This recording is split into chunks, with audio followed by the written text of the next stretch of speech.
Let your brand speak luxury. Even if you're into ready to wear, even if you're into made to order, even if you're into bespoke, you know, even if you're into anything, just make sure that you're.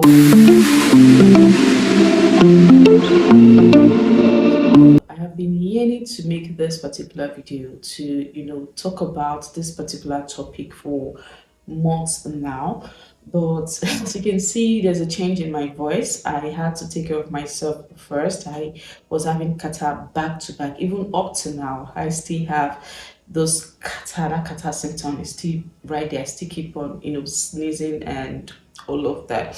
I just could no longer, procrastinate, move it forward. I just said, okay, let me do this with the change in my voice or not. Let me just, go ahead and drop these tips for you. And here I am, so buddies, to share with you few tips on how to take your brand to the next level, how to start building your brand to that luxury brand that you want it to be, that you want to achieve. So I had to list these things down, so I'm looking at my notepad to share the tips with you one after the other. I just didn't want to forget anything that I wanted to share with you. Now, before we begin, I would want to state this out, that if you've not started building your brand, probably you're waiting for the right time to start building your brand, to start putting your brand out there. You're waiting for that right time. Now is the right time. You get, no delay, don't procrastinate, start building it. Procrastination is a thief of time. Yes, so do not waste time and all of that. So as I was saying, the first thing is, if you've not started building your brand, you need to start building your brand right now.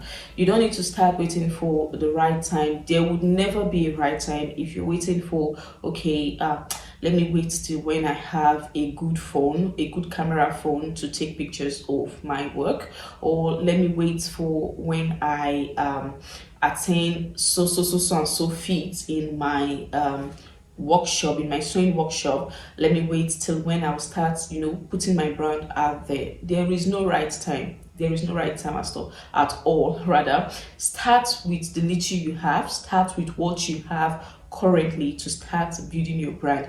And one advice that I will always give to anyone, that also from experience and I've learned from that mistake, is start building your brand straight from your training ground. So what do I mean by that is, you're in a fashion school or you are learning from a tailoring shop, wherever you're learning from, no biggie. Yes, so wherever you're learning from, start building your brand from that place. Yes, now you might ask me, oh, how do I start building my brand from a place whereby I am training? What do I post? What do I get to post? I've not started making outfits for customers. I've not started sewing for customers. So what do I get to post?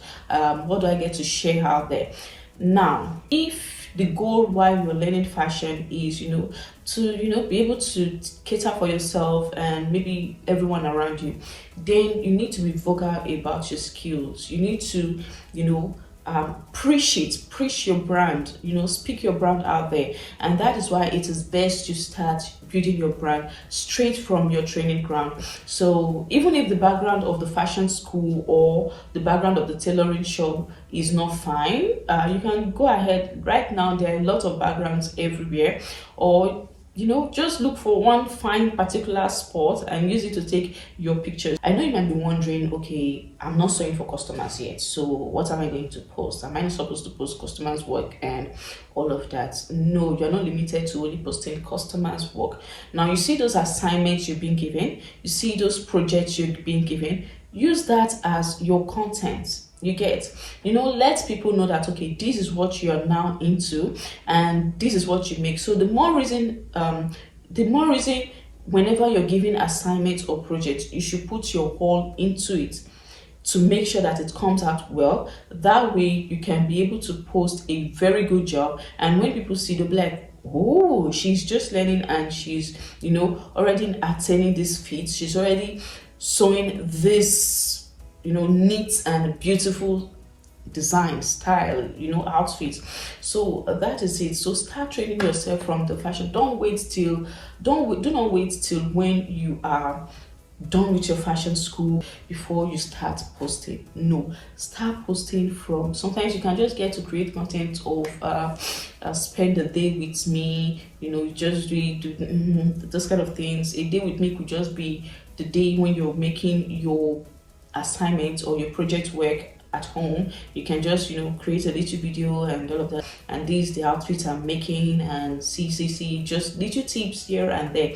That way you're creating content also, like, oh, do you know if you want to neatly turn the hem of your skirt, this is what you should do, blah blah blah blah blah blah. You understand? Those kind of content, you should get to create this kind of content and post. Or sometimes you can just do, I don't know if you know those trendy POV, you can just do it and all of that. I am the best tailor for my customers, and those kind of things. Hype yourself, hype your brand from straight from your training ground. Start marketing yourself, start marketing you, babe, from that training ground. Start marketing you. Do not wait. Do not wait. Start marketing you. That way you're already putting yourself out there. You're already letting people know around you know that, okay, this is what she's into. And do you know that by building your brand starting from your training ground, you are already putting yourself out there for prospective customers. You're already calling on to prospective customers that, hey, I am here and I make good clothes, and I make sure that I put my all into making clothes for you, right? So that is that for that. Now the second tips I would want to share to you is, let your brand speak luxury. Now you might wonder, how should my brand speak luxury? One, there are several ways your brand can speak luxury, and I'm going to start from the most common one, which is neatness.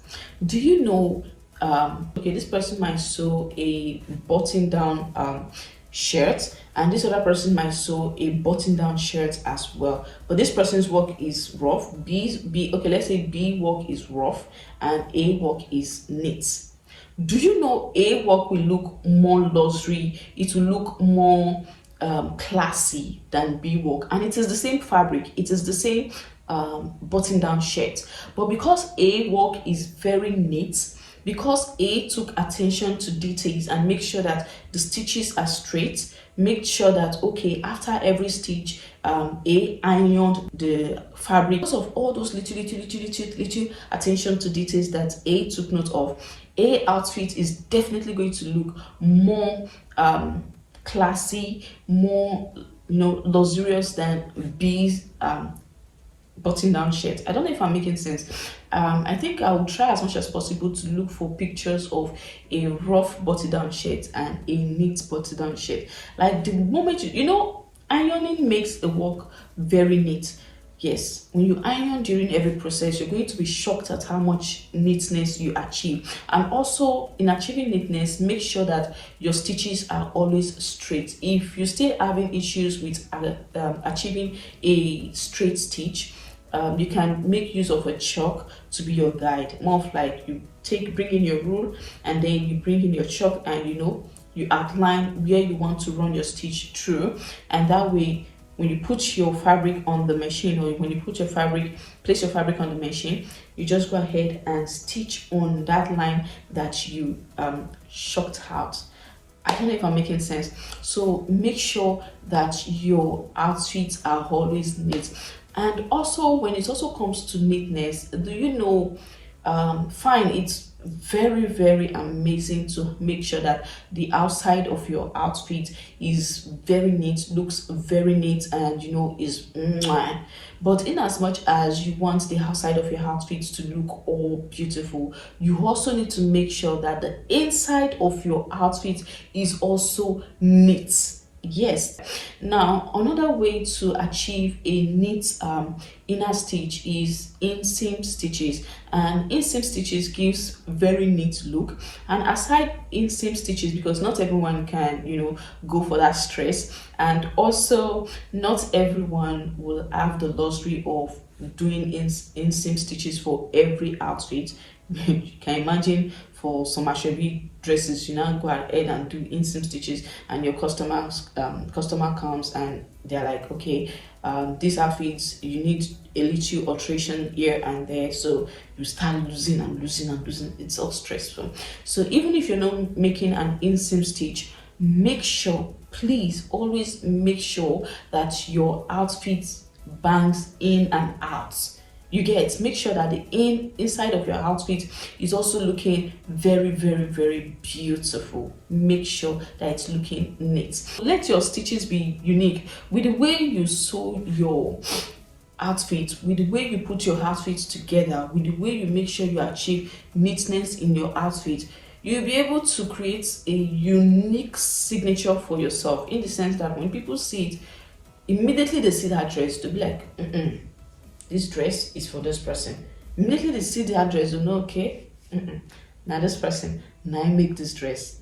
I don't know if you understand. Another way to make your brand speak luxury is to go for luxury fabrics. Now, I am not saying go for expensive fabrics. No, there are fabrics that are of the same range price, but they have different qualities, yes, and one quality looks more luxury than the other. So I'm going to share this funny story with you. So when I newly started making outfits, when I just newly started, learning, and in the process, when you're learning, you want to try out things and all of that. And then a lady walked up to me and she was like, okay, not really, she's kind of close. So she said she wanted a skirt and blouse, you get, and she wanted me to get a material for the blouse. But the issue was she wanted a cheap fabric, not necessarily a cheap fabric. As at that time, it was quite cheap. She wanted a cheap fabric, and guess the fabric that I used for the blouse. Did you guess right? Okay, so I made use of the doll face. You can imagine. Now I did not only, the right side of the doll face is very shiny, and not like shiny like mirror face, but it is still shiny. Why the wrong side of the doll face is just there. Now I did not even use the wrong side of that doll face that is just there, that is rough and all of that. I didn't get to use it for the right side of the blouse. Instead, I made use of that shiny side of the doll face to sew the right side of the right side of the blouse. And guess what? That blouse was speaking cheap. Like, it was looking so cheap, so cheap. And at that moment, I realized and I learned that your choice of fabric matters a lot. So I could have just made use of a crepe material, and trust me, that blouse would have to that speak luxury, to that speak classy, But I think because she was going, I don't know. As at that time, the only thing that was cheap in my ears were doll face, and since she said okay she wanted a cheaper material, I just went for doll face. So in essence, what I'm trying to say is your fabric matters. Go for fabric that speaks luxury. It does not mean, okay, like this vest that I'm putting on, this waistcoat I'm putting on, I did a tutorial on it. Yes, this waistcoat, the material used is a crepe material, and from the look you can see now it's giving, the material is giving, you can see okay this material is speaking, so that is just it. So just you should be good with knowing a material that speaks luxury and a material that not, because that also helps you in building your brand. It also helps you in building oh my goodness, sorry. It also helps you in building your brand. So that being said, your uniqueness in you building your brand, just try and find you and put you in your brand. I don't even know if that makes sense. Okay, there is this new designer that our styles consist of using scuba materials or poly material to make beautiful gowns, beautiful beautiful short gowns. I think it's mostly short gowns. And then she's always making use of these bow ties, either on the waist or bow ties on the chest. Most times they are very bold. Both ties on, both side of the breast. You get both side of the chest. She does. Now, whenever you see any style that, even if it's not that particular design, but as that bow tie and that particular material, you just know once that, okay, now this person made this dress. So your uniqueness, your you, can be in any form. It can be in the way you sew, the way you put your outfits together. It can be in the way you create your designs. It can be in the way, you create your own unique look. I don't know. It can be in any form. It can be in the way you even push out your brand, the way you preach your brand, the way you carry your matter for your head, you carry your brand for your head. Yes, it can be in any way, any form.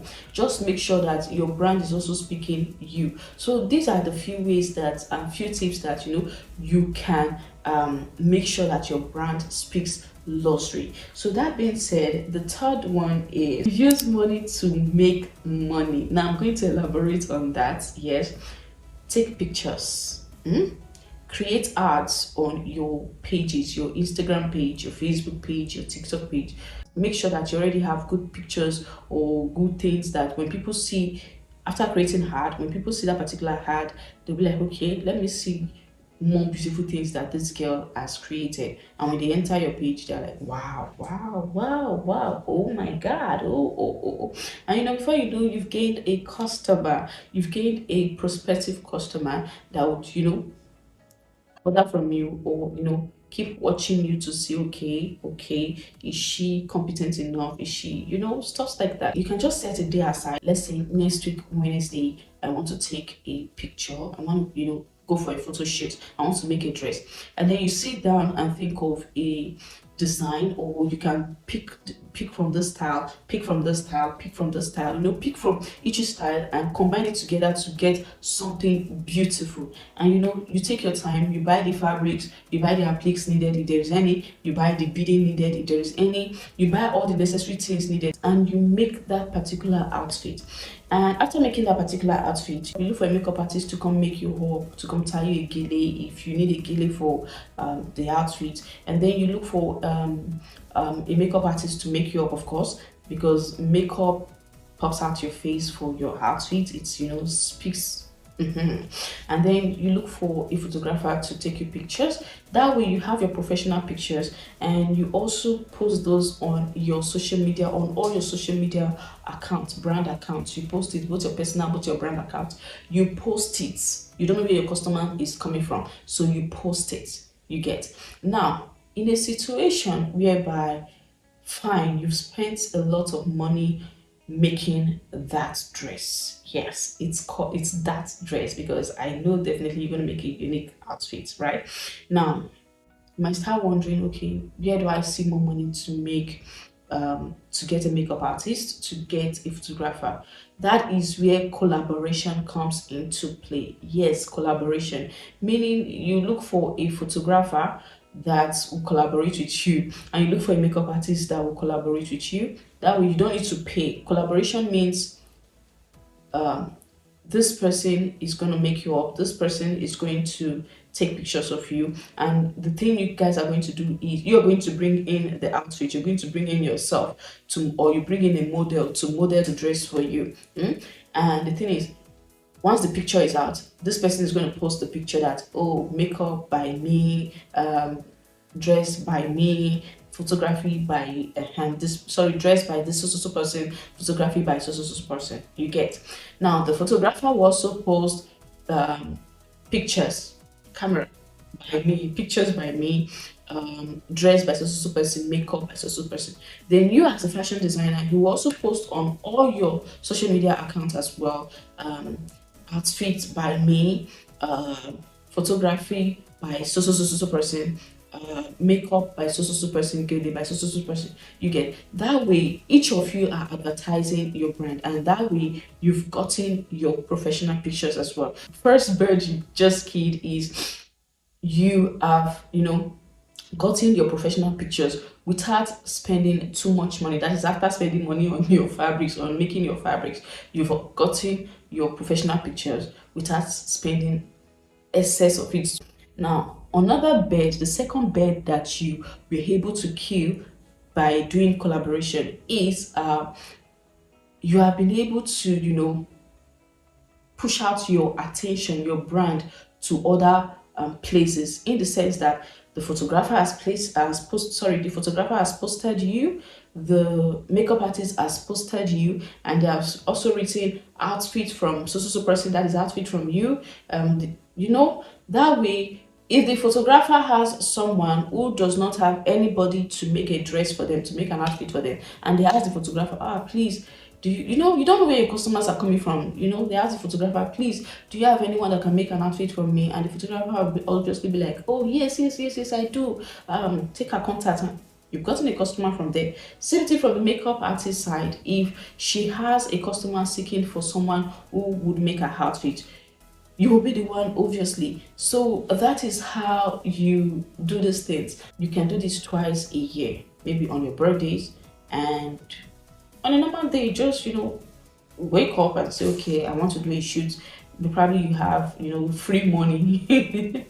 I'm going to use free money. Probably you have free money you can spare, or you have some money you can spare to just create a unique outfit, and go ahead and do it. That's it. Create an ad for that particular picture, that particular professional picture. Make sure you also have other pictures, but just make sure you create an ad for that particular, even if you don't have other pictures, but just make sure you create an ad for that particular picture. And people would see it and they would love it. They'll be like, oh, this is beautiful, I want this dress, and they'll contact you for it. So that is just it. You get, that is just it for it. Now, that being said, in using money to make money, that way you spend your money to make more money. So imagine you make a unique dress, you do a photo shoot and a makeup, just one unique dress, and about 50 people get to see. What's 50? Okay, I'm just giving instances. So these are not actual figure. I'm just giving, for example, instances. And 50 people get to see that picture. And out of those 50 people, about 20 of them shows interest, or about 10 of them shows interest. And as they are showing interest, they are paying, they are making orders for it. Oh, I want this dress, I want this, I want this. Can you see the mathematics? You've made your money times 10, or times 9. You get, the first outfit has already paid for the money you spent in creating your outfit. The second outfit has already paid for the money you spent for makeup or photography. That is, if you didn't collaborate, the second outfit has paid for it, while the remaining outfits are just profits. So you can see the maths. So that is it for that. You use money to create to make more money. Now, the last, but not, this should have been the first thing that I should have made mention of, yeah, and that is the God factor. Just make sure you bless your brand. You wake up in the morning, pray about your brand. Your phone should not be the first thing. Pray about your business, pray about your brand, commit your brand into God's able hands. Sometimes you just get to pray, God, please show me how I can be able to do this. Please, God, I just need to, give me ideas, put ideas in my head. Trust me, those ideas are going to come. They will come. God will put those ideas in your head. This is joke apart. Take your business to God. Place it in the hands of God. As you're praying, you're working. As you're working, you're praying. These things go hand in hand. You don't just close up your shop and go and spend the whole day at church expecting miracle, expecting I don't know what you're expecting, but as you're praying, you're working. As you're working, you're praying. These things goes hand in hand, and you definitely see God surprising you. You definitely see God miracle, and you definitely see, God bringing people your way. Yes. So that is it for that. Make sure you commit your business into the hands of God. It is very, very, very, very important. It is very important. So with all these few tips that I have shared, I hope you start implementing these tips. Trust me, you're going to see a change, and you're going to feel it, that okay, my brand has, it's building, it's So with that being said, I have come towards the end of this video. We have come towards the end of this video, and my name is Whitney IY. And so if you're seeing this pretty face for the very first time, you are highly welcome to this YouTube channel. And if you're coming back to this YouTube channel, more of like, if this is not your first time, this is not your second time, this is not your third time, this is not even your fourth or your fifth time of seeing this face, of being on this channel, then you are welcome back again. So please do not forget to hit on that subscribe button. Hit on that subscribe button, hit on it, yeah, hit on the subscribe button. And also do not forget to give this video a thumbs up, and don't forget to share this video so that other designers, other somebody to get to know or see tips on how to also build their brand. So with that being said, ciao.